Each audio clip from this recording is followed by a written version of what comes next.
You're most likely familiar with Google Reader already. It lets you read updates from your favorite blogs via RSS in one location so that you don't have to visit each site individually to stay up to date with them all. And Google Reader is incredibly important to your ability to both curate content, like we're talking about in this module, and your ability to create content, like we'll talk about in later modules. For curation, Google Reader is imperative because you need to have your finger on the pulse of your marketplace, and you need to be able to do that in a reasonable amount of time every day. So by consolidating everything that you need to read and stay abreast of inside Google Reader, you've cut down on time spent and are able to quickly get a top-level overview of your marketplace every day extremely efficiently. Also, Google Reader hooks into several other services that we'll be taking a look at later, so it's important that you get it set up properly. So first, let's look at how we get our Google Reader working. You'll open a Google Reader account, and then, if you don't already have one, of course, and then you need to fill it up with information about your niche. So for an example, I'm going to use Bikram Yoga, just like any good potential exercise program that somebody might be interested in. I'm going to do a lot of research about it first so that I can avoid actually doing it, because, right, I'm busy researching. So let's put in Bikram Yoga, and we'll get information about different sites in that niche, and I can add those that look interesting, that have blogs that I'm looking for, that have great information about this topic into my Google Reader. So let's open up a few tabs and see if any of these have a blog associated with them. This is the main site for this particular kind of yoga. It doesn't appear to have a blog anywhere. One of the things that you look for is a sidebar. It'll say blog, news, the latest information, stuff like that are sometimes a blog. So in this case it doesn't. So let's take a look. Wikipedia, no. Bikram Yoga NYC. Now, I'm not located in New York City, but as somebody who would want to learn more about this topic, they may have a blog that is just about the topic itself as opposed to the their local resources about it. So we'll look in a few of these and see if there are any blogs associated with the sites that have some great information.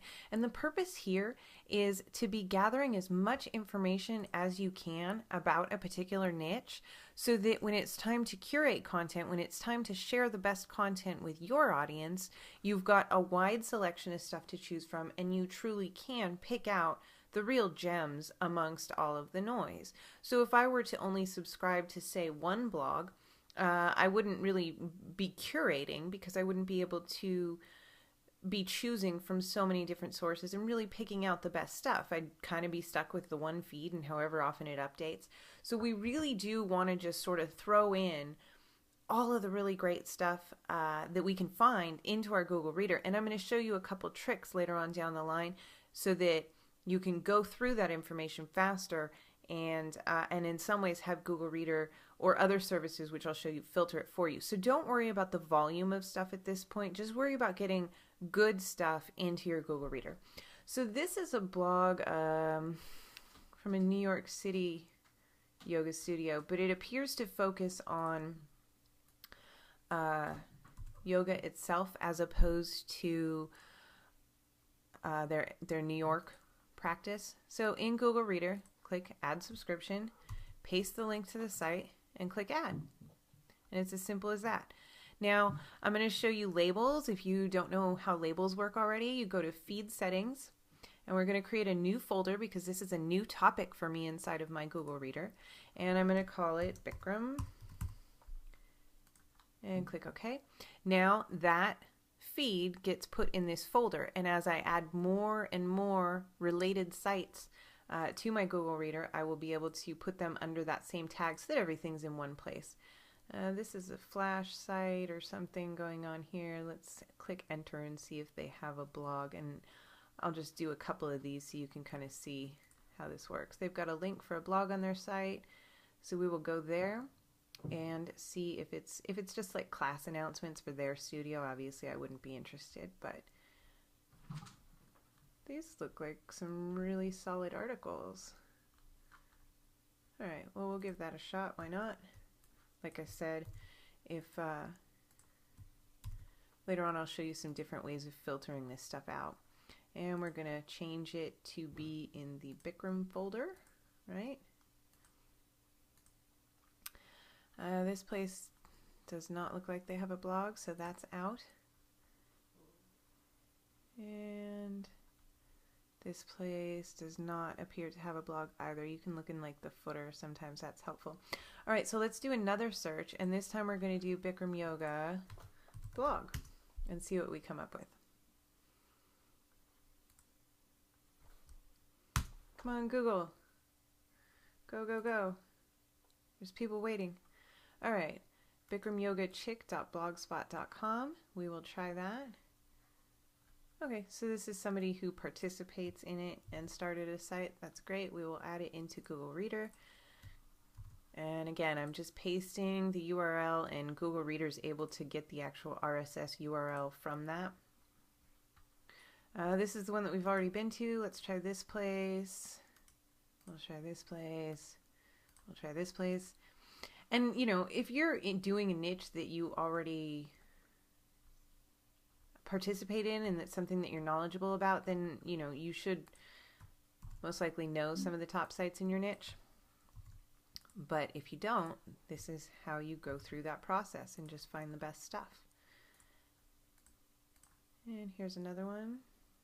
Now, see, this wasn't updated since 2008, so that's no good because it's not being updated recently, and you really need recent stuff to be able to curate it, obviously. This is very cool. This person is using sort of a curation model on their site, what to bring to yoga class. And then they've got, you know, links to stuff. Yoga's good for kids, so they may have, they're keeping up with the news in their niche and then reporting on it to their blog readers, that kinds of stuff. So anyway, that's a good site that I will add to my feed reader. Next, once you've got, I gotta put it in my folder. Don't forget to put them in your folder so it's all organized for you, right? Now, some sites are like super duper high volume, and I haven't come across any in this particular niche, but let's do a new tab here. And if you do have a site that posts, you know, 20 times a day, like a Engadget or a Life Hacker or something like that, you may not want to read all of the feeds that come through that site because, you know, it just may not be relevant for you or worth your time. I'm interested in what TechCrunch has to say, for example, in terms of, you know, the internet marketing side of my business. But I, for the life of me, cannot read every single post that TechCrunch writes. And for that particular problem, there is a solution. So let's take a look at postrank.com. And Postrank allows you to find the best content from a particular site. So I can look here. Here's TechCrunch, for example. I can take TechCrunch and show only the best posts from TechCrunch. And then if I log in to Postrank, I can get an RSS feed for only the best posts from TechCrunch. And that way, I'm only seeing this stuff that's really, really, really good. So for those super duper high volume type of sites, this is a fantastic way for you to only be able to see the stuff that's really important in your marketplace, that other people have commented on a lot, that other people have shared a lot on sites like Twitter and that sort of thing. Now, I have a couple of those feeds that I've put into my reader right down here. These are Postrank feeds for Lifehacker, for Mashable, and for TechCrunch. And I'm just not taking it from Postrank right now because when you do, you end up with an empty feed and they don't populate with the most popular items until new items come out, and then Postrank analyzes how popular, if at all, that particular item is, and then it comes up in your feed. So this may not be a solution for you if you truly, truly need to know that something is happening right then. That being said, I rely on Twitter for the real-time stuff, the breaking news kind of stuff, because there is a lag with RSS no matter what. So I don't really concern myself with the fact that, you know, a TechCrunch article comes out that may be super important to the internet marketing industry, but now it's got to run through regular RSS, then through Postrank, and then get into my Google Reader. That takes some time. And instead I just know that I'll see that on Twitter, and we'll talk about Twitter in a little bit as well. So I'm going to move this Lifehacker feed into productivity. Bingo bango. So if you have any high volume feeds in your marketplace, any blogs that publish a lot, any blogs that you only want to see the really, really good stuff, not just every single post that they put out, you'll create an account at Postrank, and I'm sure that you can figure out how to do that. It's your pretty standard email address and password situation. And once you're logged in, you want to click on the Import tab. You need to be in the My Subscriptions area. Click on Import. You're going to select Direct Input, and then you can enter a feed URL. So for that, you do need the direct RSS feed for a particular site. So I'm just using Engadget here as an example. I'm going to paste that in there, and then I'll click the Import button. Now, I can then choose, do I want to see all the posts from Engadget? Do I want to see the good posts, the great posts, or only the best ones? And I can click Best, and then I can select Export. Click on my Engadget feed. I know that I want only the best stuff, and I can export it. Now what that's going to give me is a OPML file, and that's like a text file, and then I can upload that into Google Reader. So we'll go into Google Reader, Reader Settings. We're going to import an OPML file.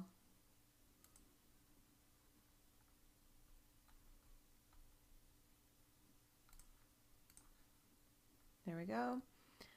Upload it. Back to Google Reader. And there's our Engadget feed. And this is the best stuff according to Postrank, which again is based on how many comments it has, how many times it was shared on Facebook, Twitter, that sort of thing. So that is how you can filter those feeds so that you only see the most important stuff in your marketplace. Now, one more Google Reader tip here when you are reading subscriptions. Now, I just subscribe to several Bikram yoga blogs, right? And right now there are 26 things in there in that folder waiting for me to read them. Now, this doesn't work from day one necessarily, but you will train the system, and Google can actually get to know what you like and don't like to read about. So to do that, we go to Folder Settings and we go Sort by Magic. And it defaults to Sort by Newest, but you want to use Sort by Magic. Google Reader will then start to remember which type of items you read most often, and it will then start showing you those items at the top. And this is imperative for me, particularly with the internet marketing industry, which obviously I'm very involved in. I subscribe to tons and tons and tons of feeds, and it really isn't realistic for me to read all of them every day. And I rely on this Sort by Magic feature to tell me the most important things to me every day. So I can show you here in my marketing folder. Right now it thinks that the Panda update, Google lowers the boom on eHow, is the most important post for me to be reading, and on and on and on. This is based on my history in Google Reader, what I have read, what I haven't read, and how much attention I've paid to those different blogs and the individual posts. So it takes into account which sites you like to read the most, and it also takes into account the topic of that particular post. And this is, I kid you not, the most important feature of Google Reader for me, and that is why I use Google Reader instead of other feed readers. Even on my iPad, I know that there's a lot of really great reader type of apps for iPad, but instead I go to the Google Reader URL on my iPad so that I can see everything sorted by magic. And that's what saves me the most amount of time. Again, right now, as you put new feeds in there, it won't know what you like to read the most. So you need to go back every day, absorb the information, click on something, read it. Google will know that this is now a topic that you're a little bit more interested in than the other topics that are in that particular folder. Works like gangbusters. Absolutely be using the Sort by Magic feature to get through your feeds. It could also be something that you do when you know that you've only got 5 minutes. You're not going to be able to read everything. So you Sort by Magic, you check out the most important things very, very quickly, and then you move on with your day. And if you want to finish reading the rest of the feeds later on, of course you can do that. but it's a way to prioritize the topics inside of Google Reader for you, and I find that it works really, really, really well, and as such, I recommend it very, very enthusiastically.